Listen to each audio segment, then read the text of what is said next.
Hello, everyone. Thank you for joining us today. We hope you've had a great week and we're looking forward to worshiping with you. Let us know how you're doing in the comments, and maybe you can share with us what God has been teaching you as well.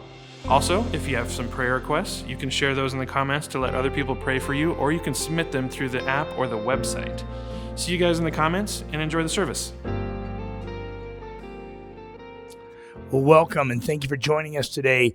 Today we are starting a new series entitled In God We Trust, but you will notice something. There's a question mark there at the end. In God We Trust was first used on one of our coins in 1864 within the United States.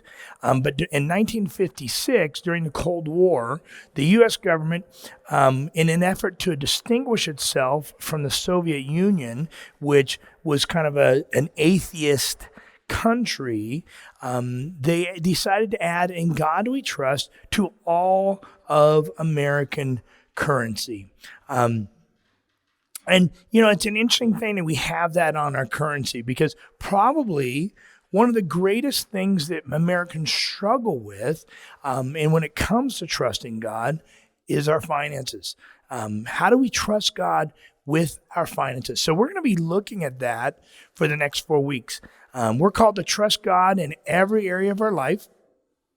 And yet, this one area, the area of finances, seems to be the toughest thing. This seems to be one of our biggest battles and struggles as Christians. So today, over these next 4 weeks, I want to talk about 4 different attitudes that we are called to have as Christ followers when it comes to finances, when it comes to money. 4 different things that the Bible points out that we are to consider and have as the attitudes of our heart when it comes to our finances. So today we're going to start by talking about contentment. Contentment is an attitude that we're called to have. In all things, we're called to be content. Now, contentment doesn't necessarily mean this idea of just not striving for anything, not trying to do anything, just kind of being passive about everything. But it does mean being fulfilled regardless of where your situation is, regardless of where you're at in life. You might want more, you might work hard to achieve more, but still having an attitude of saying, hey, where I'm at is okay. It's not that place in life or that amount of money or that situation that's going to fulfill me. I am fulfilled regardless of that. This is a tough one because we always want more, don't we? I don't know about you, but I know I do. I get one thing and it's so easy for me to start thinking about the next thing I want.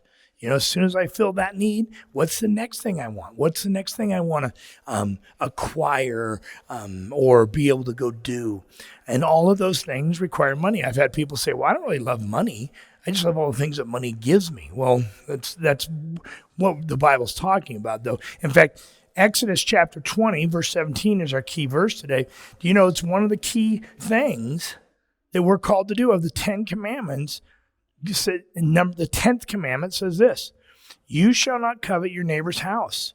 You shall not covet your neighbor's wife, or his male servant, or his female servant, or his ox, or his donkey, or anything that is your neighbor's. Now, if this verse was written today, it probably would say you should not covet your neighbor's house, might even say your neighbor's wife, but it probably then would also add, or his car, or where he went on vacation this year, or his new toy. We look at that and go, yeah, I don't even remember looking at my neighbor's donkey and going, that's the donkey I want. But we all have coveted things or looked at things and said, man, I would like to have that. I really want that. Now, once again, it's not wrong to want things, but coveting is when we allow that want to drive us to the point where we are not happy, we are not content. We begin to feel like we have a hole in our life if we don't have that thing. I would suggest that of the 10 commandments in our culture, this is probably one that we break more than any other of the 10 commandments. This one is so hard that oftentimes I think for a lot of us, it feels like it's impossible. But God would not ask us to do something that's impossible. So as we look at that, what is the secret to obeying this commandment? That's the answer I wanted to talk about today. What's the secret to obeying this commandment of not coveting, of learning to be content with where we're at? How do we do it? It's probably one of the toughest things in a society where it is so built on consumerism, in a society where you are constantly getting messages every day, multiple messages a day saying, you don't have enough. You should have more. Yeah, what you have is great, but wouldn't you really like to have more? When that is the message that is always before us, this is a hard thing for us to battle. Now, I want to start, before we get into any passages, by just real quick reminding us of a practical step. A practical step for learning to not covet, for learning to be content, is learning to budget. Budgeting is a great practical step that I would say that all Christians really should practice at some level. Some of us have a greater need for it than others. But we all should practice some level of budgeting, being able to sit back and look at how much do I have, what can I do with what I have, and what should I not do? What do I not need to cut out? It helps us prioritize. It helps us set priorities in our life. If you don't know any of the principles of budgeting, or you've never been able to make that work, I want to encourage you to look at Dave Ramsey's program. In fact, we're going to be offering that within the next few months here. We'll have a place for you to sign up for that by the last week of this series. We'll have more information on that. But budgeting is a great first practical step. However, let's dig in a little bit deeper and start looking at what God's word says. So let's look at 1 Timothy chapter 6, verse 6 through 10. 1 Timothy chapter 6 says, "But godliness with contentment is great gain." You hear that? Godliness with contentment is great gain. To be content is a great gain in life. He goes on, "For we brought nothing into this world, and we cannot take anything out of the world." It reminds me of that bumper sticker, "For he who dies with the most toys still dies," right? We brought nothing into this world. We can't take anything out of the world. Verse 8, "But if we have food and clothing, with these we will be content." Think about that for a second. If we have food and clothing, with these we will be content. I would be willing to bet that none of us watching this message today have ever really thought, as long as I just have my food and clothes, that is all I really want in life. That's it, right? I mean, he doesn't even have a house in here. He just has food and clothing. But that idea of no matter where I'm at, I'm going to be content. Verse 9 says, "But those who desire to be rich fall into temptation, into a snare, into many senseless and harmful desires that plunge people into ruin and destruction." Let's go on. "For the love of money is a root of all kinds of evil. It is through the craving that some have wandered away from the faith and pierced themselves with many pangs." Man, I would say this is so true in the American church. That struggle of our love for money. And I would say that most of the people, when he's talking about have wandered from the faith, I would say that most of the people in the American church that maybe have wandered, they wouldn't say, "Oh, well, I've walked away from God." But they have maybe wandered from their first love. They have not made their walk with God their priority, and they have made decisions to chase after all the things that the world has to offer. And yet, what does he say? He says they've pierced themselves with many pangs. Don't we know this? Don't we see this in our culture? Money is one of the biggest problems in marriages. Money is one of the biggest problems in the things that we worry about, things that bring us to ruin. And oftentimes it's not in situations where people don't have enough money. It's when they worry about money or their focus is on money. So the Bible tells us we need to be content with what we have. And one of the reasons we should be content with what we have, one of the reasons we should see it all as a gift is because the truth is that it all belongs to God. Everything we have belongs to God. If you'll remember, not too long far back, we talked about the parable of the talents. And in the parable of the talents, we recalled that Jesus was very clear that everything that we have is a gift of God. And how we use that, we're going to be accountable for. So those of us that have been blessed with much, we're called to be blessing back. We're called to be giving that to God. Because why? It's already His. It's not ours. Right? So how you see that is an important first step. It starts here. To be content with what God has given us, we have to start here, understanding that it all belongs to God. It's all His. Now, it's one thing to say that, right? It's another thing to live it out. It's another thing to internalize it, to live your life in such a way that this is an understanding that is obvious in your life. And I believe that that's one of the most important reasons why giving is so important. Giving helps us keep that perspective that it's all God's. See, we give generously, meaning that we take what we have, and the very first thing we do is we give to God. That's a reminder of, hey, this is yours anyway, God, right? But what do most of us do when we give? When we give, we say, okay, I have all of this. This is all mine, and I have to do all these things with it. Now, many of these things I have to do with it aren't even things I really have to do. They're just things I keep choosing to do. Now, God, when this is all done, once I've done all the things I have to do and some of the things I just really want to do, well, then if there's anything left, God, I'm going to give that to you. What is that saying? When we live that life, what we're saying is everything I have belongs to me. And God, I might give you some. You know, if you're lucky and it all works out this month and I've got a couple $100 or $20 in my bank account when it's all said and done, I'm going to give you a piece of that. But if there's none of that in there, then I won't be able to do that, God. Why? Because it's mine and I'm giving you a little bit of it. But you see, the believer, our attitude should be that it all belongs to God. And once we get that attitude, once we have that understanding, we can become generous. And generosity brings joy. Generosity brings joy.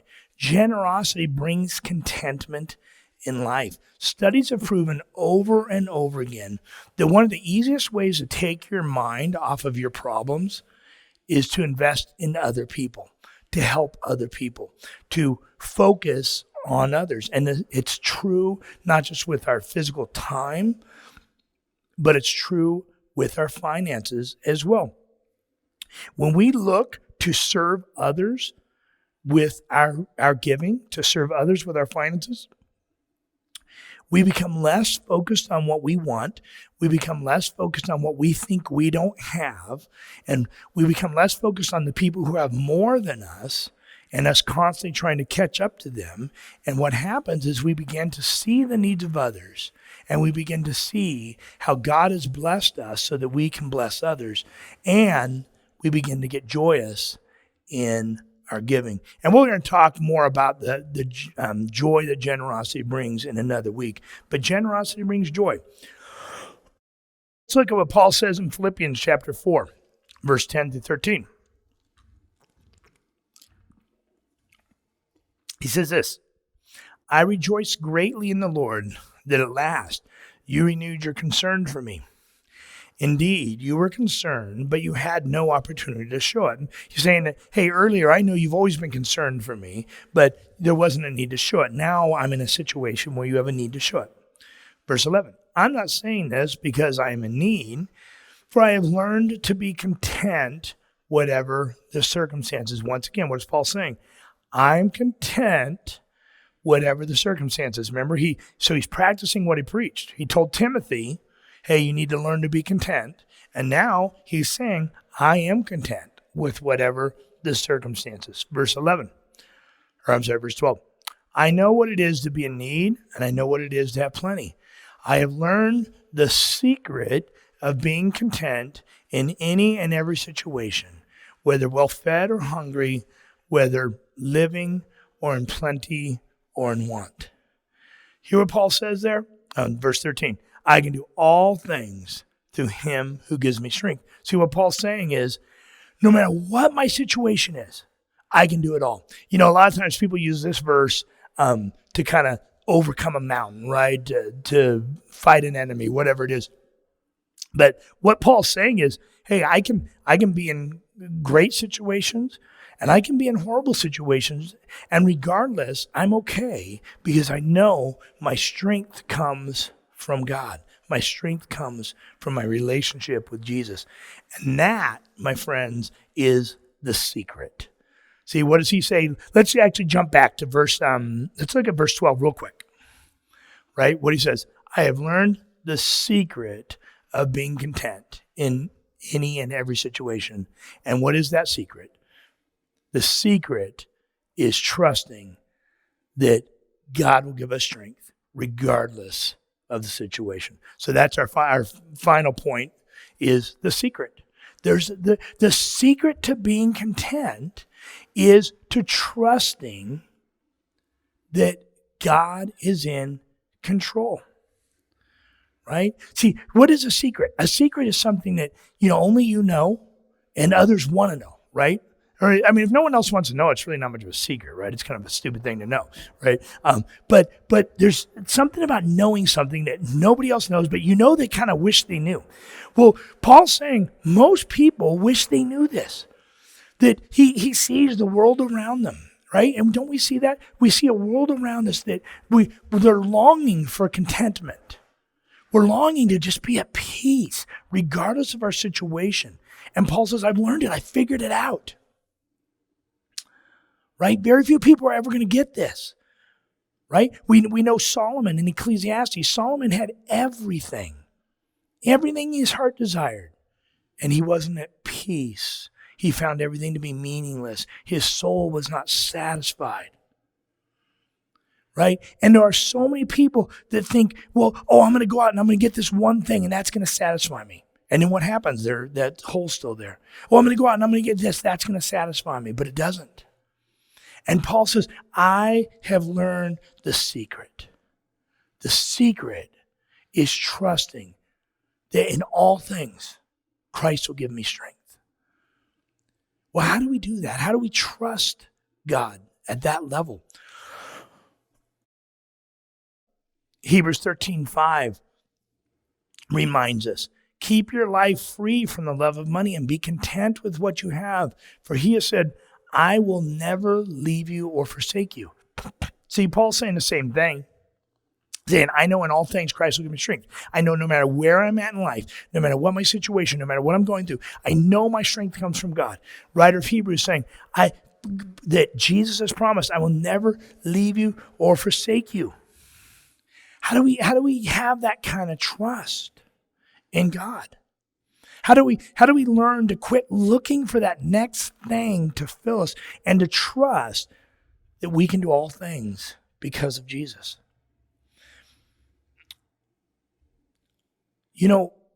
Notice here that he says he knows that he will never leave us. He's never going to leave us. That takes a lot of faith and a lot of trust to keep that in mind, to keep that in our heart. In fact, it only comes from truly knowing God. Not just knowing about him, not just knowing of him, not just kind of knowing him. It only comes from truly knowing him. I've had a lot of acquaintances in my life and a lot of what I would call friends. But when it comes down to what I would call a true friend, I've probably only been blessed to maybe call 6 or 7 people a truest of friend. And what I mean by that is someone who I know will never leave me. Someone who I know, no matter what I've done in life, They're not going to turn their back on me. No matter how far down I fall, they're always going to be there. No matter what my situation is, I can trust them, right? And one of the reasons I've grown to that place where I can say that is because we've spent so much time together and we've really gotten to truly know each other. You know, we know all these things about each other, and then we just keep being there for each other through all those things. I love my wife, Tanya. We've been married for 32 years. And you know, I can say when I look back on our marriage, I am content in my marriage. I love Tanya. I love being with her. I don't feel the need for other women. I don't feel this need that I need to pursue something else. Why? I mean, there are times when our marriage isn't going that well. There are times when maybe I'm not feeling fulfilled. But the only way to be content in a marriage, to feel fulfilled, is pretty much to spend that time together, to invest in one another, and to really get to know each other on the level where we trust each other in everything. And yet, so often, when people are looking for contentment in a marriage, what do? They put the responsibility on the other person. Well, that person needs to fulfill me. That person needs to make me content. When in reality, it's on us to put the effort into the relationship. And we just keep putting more effort into that relationship. And it's reciprocal. It needs to be both ways. But then as we do that, we're able to find contentment. We're able to find fulfillment with one another. And that comes through taking time with one another, whether it be with a friendship, whether it be with a spouse, and whether it be with Jesus. If we ever want to get to a place where we know the secret to contentment, where we can trust that Jesus will never leave us, he'll never forsake us, that we don't need anything else because all our strength comes from him.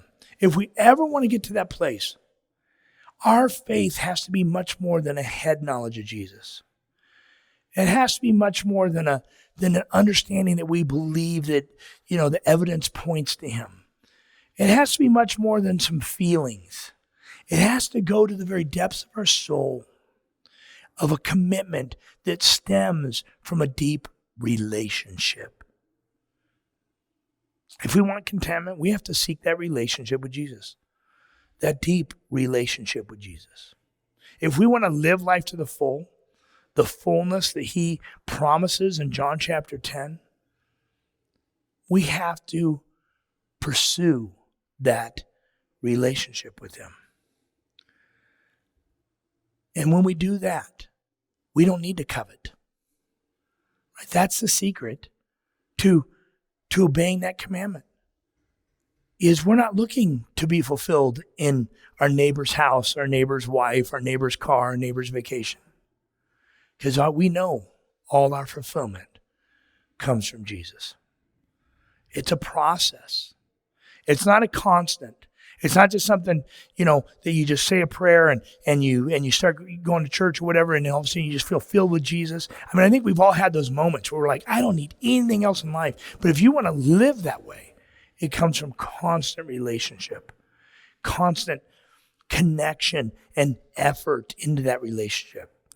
It's not something we can just pray once and have happen, especially in a world where we are constantly hit with the message that we need more and more in this life. Next week, we're going to look at another important practice, but it's an important practice that will help us and grow in the attitude of contentment. And you're going to find as we look at these 4 attitudes, that each of these attitudes builds on one another. I'm going to close as we close the video. As we close the sermon, we're going to show a video of our Honduras ministry. And one of the reasons I want to show you this is each week I'm going to show you a different video. And each week, I want to show you these videos. One, we're doing Honduras this week because we're just now starting to gather the group that wants to go to Honduras. So if you're interested, please contact the church. We're going to be going January 12th through the 22nd.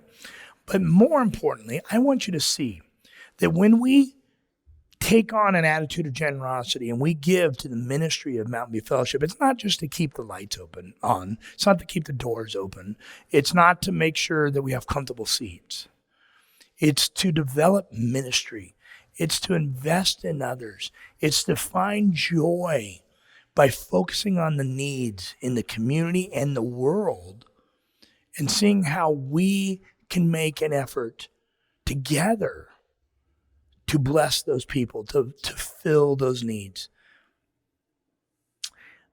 If we want to find the attitude of our heart that God calls us to have when it comes to our finances, if we want to learn that we can trust God when it comes to our finances, we have to develop an attitude of giving and generosity.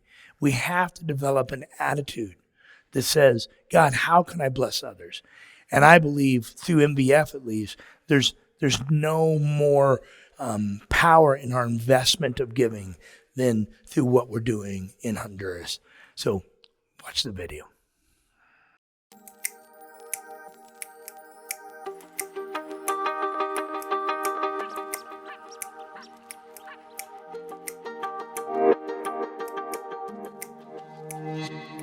I'm Tanya Finley, and I'm Pastor Shane's wife, and I'm also the team leader for our upcoming Honduras trip.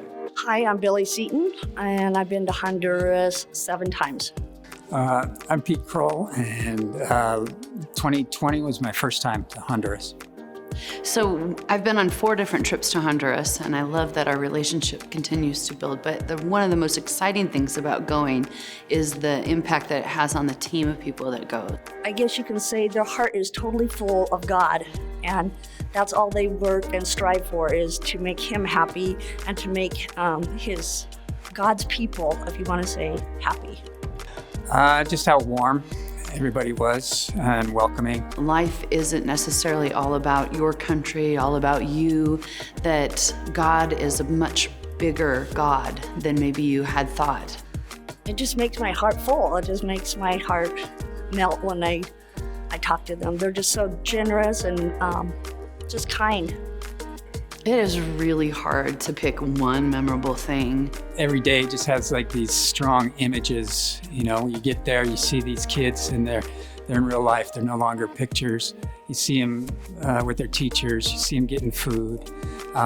We helped sponsor a wedding. 4 couples getting married at the same time. That was really powerful. A couple that had been together for 50 years be able to be married. Like, they've been together for 50 years and this was their wedding. But even to top that off, the next day they were baptized. Baptisms in the river, that was super powerful. Drinking coffee in the middle of these coffee fields, getting to know church in an even more rural area, that was pretty powerful.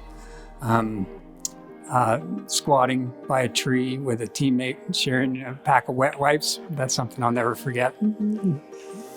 Well, if this is something that you're considering doing, knowing that there's going to be obstacles is going to be really important for you. If you feel like God's calling you to this trip, then let those obstacles come and trust that He's going to take care of those things. Not everybody is being asked to go.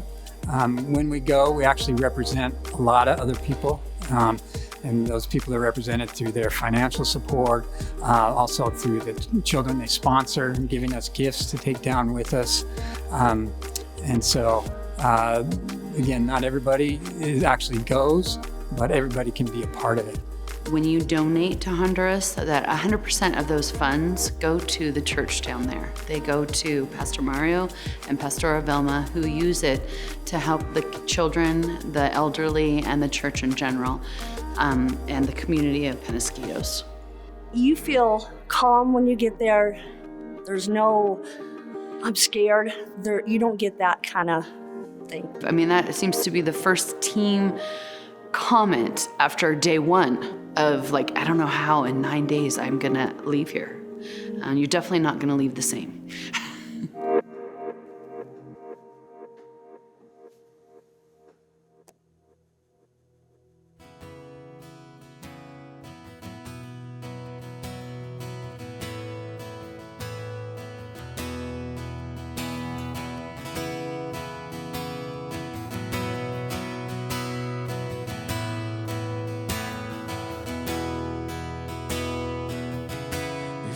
I spoke a word, you were singing over me. You've been so, so good to me. Before I took a breath, you breathed your life in me.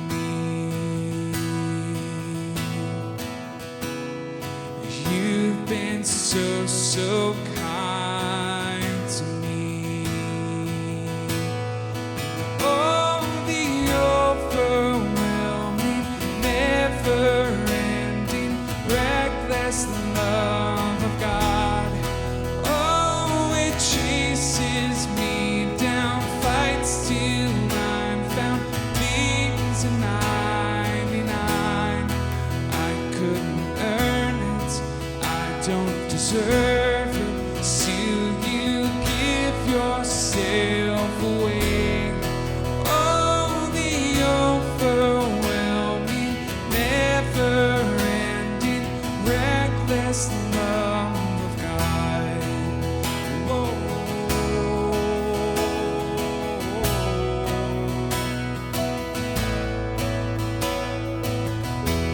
When I was your foe, I was your foe, still your love fought for me.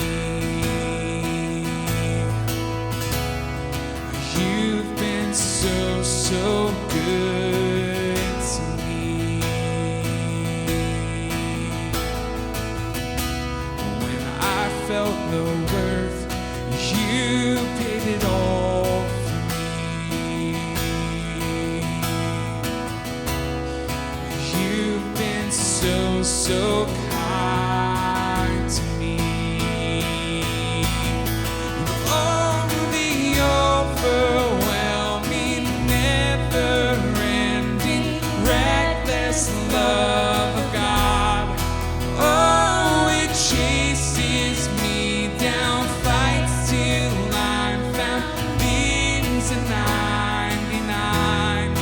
I couldn't earn it, I don't deserve it, still you give yourself away. Oh, the overwhelming, never-ending, reckless love of God.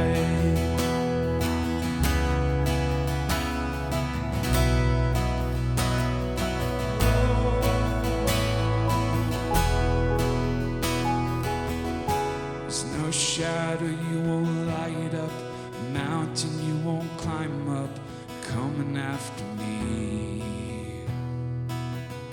There's no wall you won't kick down, lie you won't tear down, coming after me. There's no shadow you won't light up, mountain you won't climb up, coming after me. There's no wall you won't kick down, lie you won't tear down, coming after me. No, no, no. There's no shadow you won't light up, mountain you won't climb up, coming after me. There's no wall you won't kick down, lie you won't tear down, coming after me. There's no shadow you won't light up, mountain you won't climb up, coming after me. There's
Hey, once again, thank you for joining us today.